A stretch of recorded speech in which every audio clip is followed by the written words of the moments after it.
On today's episode, we've got big news for the Starlink satellite internet system, more convenience coming to the Supercharger network, the first reported FSD beta crash, missing features from new Tesla deliveries, and Elon Musk loves paying taxes now. So let's get going.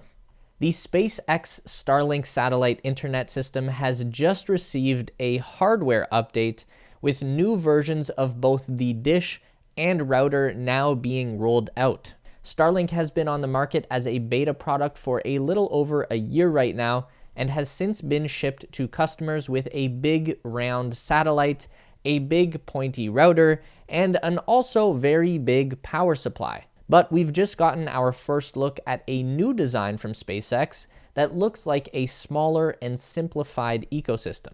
So the dish is now a rectangle, and we're going from a circular diameter of 23 inches to 19 inches long by 12 inches wide. Because Starlink uses a phased array configuration, the dish doesn't actually have to be a circle like traditional satellite dishes. That's also why it can be flat and not cupped. So the rectangular shape probably makes the production and packing process easier while saving any wasted space inside the unit. And we can get a good indication that there is more efficiency in the new design by looking at the weight. The round dish is 16 pounds and the new rectangle dish is only 9 pounds. That new efficiency also carries over to the router, which now has an integrated power supply, so that eliminates one whole piece from the system. The router has been improved to now support 3 bandwidth streams to 3 different devices. That's up from 2 streams on the previous version. And lastly, the router is now IP54 water resistant and rated for use in freezing temperatures down to -22 Fahrenheit and -30 degrees Celsius. Oh, and the router now has a cool graphic on the case that Elon says shows the transit from Earth to Mars, just in case we ever forget what this Starlink revenue is paying for. It looks like the only thing that Starlink has sacrificed for all of these gains is the Ethernet port on the router. There used to be one, now it's only available with an adapter, and the included cable from the dish to the router is now shorter, down from 100 feet to 75, though you can buy a 150-foot version if needed. Tesla has recently announced that it has now reached over 30,000 Supercharger stations around the world. I feel like this time last year, we were reporting that they had around 20,000 charging stations on the network, so that is a pretty wild accomplishment to grow capacity by 50% in 1 year, let alone the bizarre and challenging year that it has been around the world. And in addition to that, people are starting to notice Starlink satellite dishes popping up at supercharging stations across the United States. Tesla drivers in New York, Florida, and Connecticut have photographed the round Starlink dishes at their local chargers. This looks like the beginning of something that Elon Musk promised last month on Twitter when a user wrote to him in a comment asking, "Shouldn't all superchargers have Wi-Fi?" To which Elon replied, "They will." The obvious answer to that being the satellite internet company that Elon just happens to own. In a new complaint filed with the NHTSA, a Tesla Model Y owner claims to have been involved in a crash while using the new beta version of full self-driving. This is the first reported collision with the new software active. Over the past month or so, Tesla has been expanding their testing base for the beta release of FSD, which includes the auto steer on city streets feature and allows the car to navigate autonomously through any environment, not just highway driving. With thousands more users flooding into the testing pool in recent weeks, it was inevitable that something would go wrong, and the year-long streak of going crash-free would unfortunately come to an end. What we have right now is a claim to the NHTSA, which can be filed by anyone and doesn't need to be backed up with any solid evidence at this stage in the process. So everything reported is an allegation with no facts to back it up.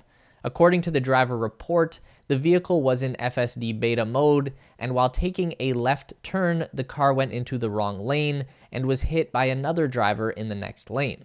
This part of the report is not particularly surprising. We know that the cars do have a tendency to lose their lane from time to time, especially if the road markings aren't super clear.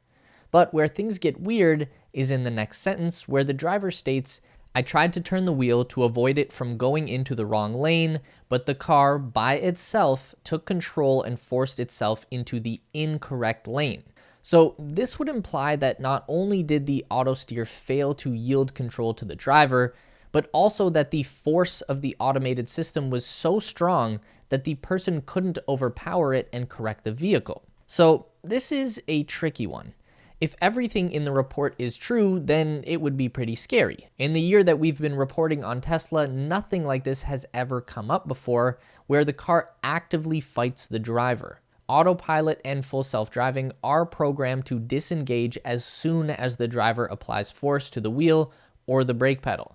My biggest question would be, if they are correct and autopilot did not get the message to switch off, then how much force would a person need to overpower it? Like, how much torque can the car's actuators apply to the steering wheel? It doesn't need very much just to turn a steering wheel. Kind of like a humanoid Tesla bot, it's designed so that an average person can overpower it fairly easily. We would assume that the autopilot actuators are designed on the same principle. Either way, we'll have to see what happens as more evidence comes out. Tesla has the ability to see exactly what was going on inside the car at the moment of the collision, so they might have to release that data if they are going to clear their name. The NHTSA will remove complaints from its website that are proven to be false. I'd like to quickly thank Raycon for sponsoring us again on today's video. I'm still rocking my Raycon earbuds, and I have been for over a year now. They are my go-to for working out, jogging, and listening to music on the go. They've upgraded their new everyday earbuds with an improved rubber oil look and feel. They look pretty slick and have improved the gel tips for a perfect in-ear fit. Starting at half the price of other premium audio brands, they sound just as good and you never have to worry about them falling out. They offer 8 hours of playtime and a 32-hour battery life through the charging case. They also have a built-in mic and you can take calls really easily at the press of a button. They're called the Everyday Earbuds and they definitely live up to their name. I find myself using them nearly every day for one reason or another. As always, Raycons come with a 45-day happiness guarantee, so there is really no risk in trying them out.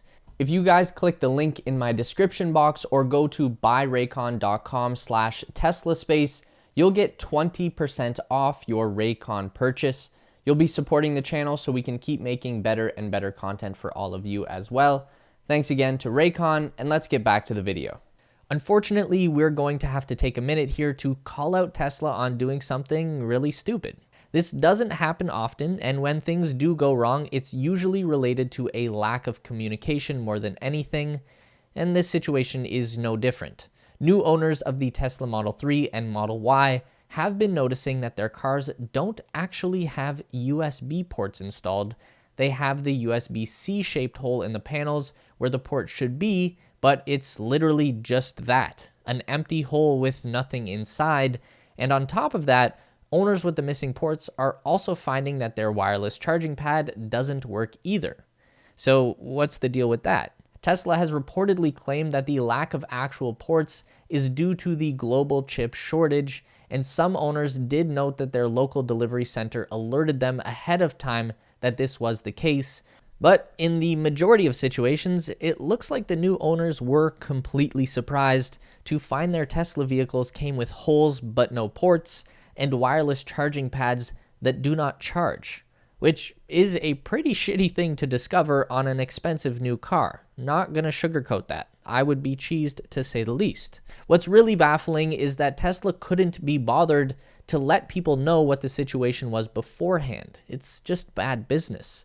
All they need to do is send the person an email, say, hey, we're short on USB ports right now. We can still get the car to you, but it won't have the ports installed.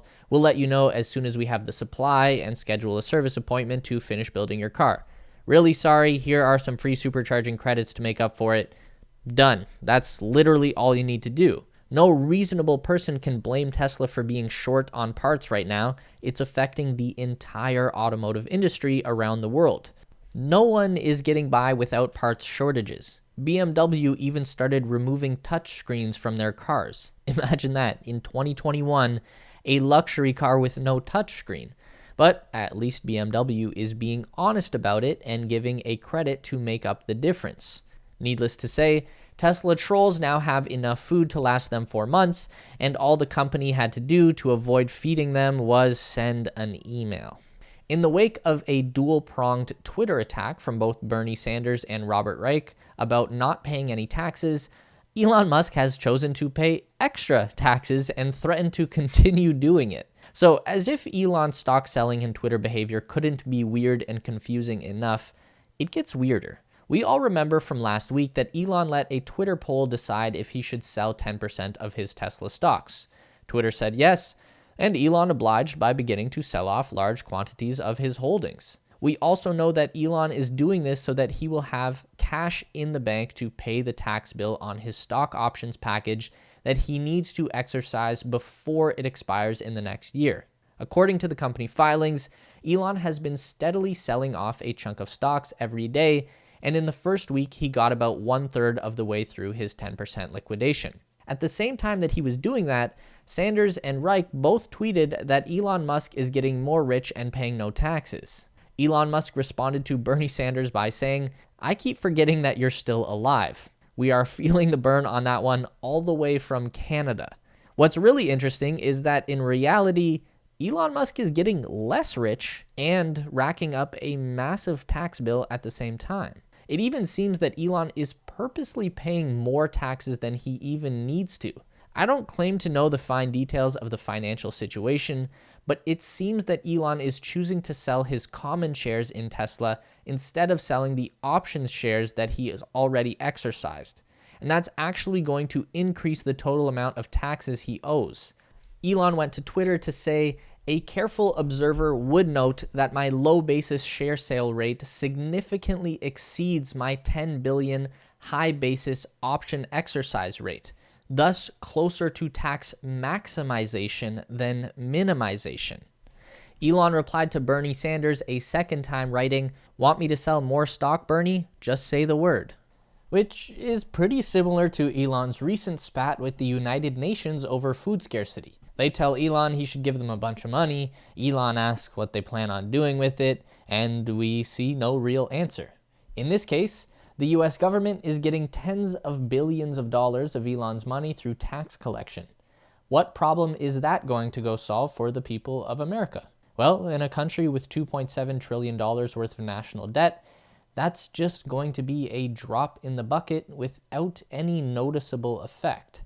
So if anything, the point that Elon is trying to make is that none of this has any point to begin with. And while Elon may be the richest man in the world, this narrative that he can snap his fingers and solve all the world's problems by paying taxes might be a bit of a stretch, though it is refreshing to see a billionaire not fighting tooth and nail to avoid paying taxes in the first place. For more Tesla news delivered straight to your inbox, make sure to subscribe to our Tesla Space newsletter. We keep you up to date on all things Elon Musk, Tesla, SpaceX, Neuralink, and Boring Company in one quick and fun to read package. Link in the description to sign up. It's theteslaspace.com. And make sure to drag our emails over into your primary inbox so we don't get lost in the promotions tab. Also, don't forget to check out our new Space Race channel and subscribe over there for even more space exploration content. As always, if you want to continue to learn about everything regarding Tesla, SpaceX, and Elon Musk, we've got 2 more video options for you on the screen to check out. Don't forget to give this video a thumbs up today if you liked it, and subscribe to our channel for weekly content just like this.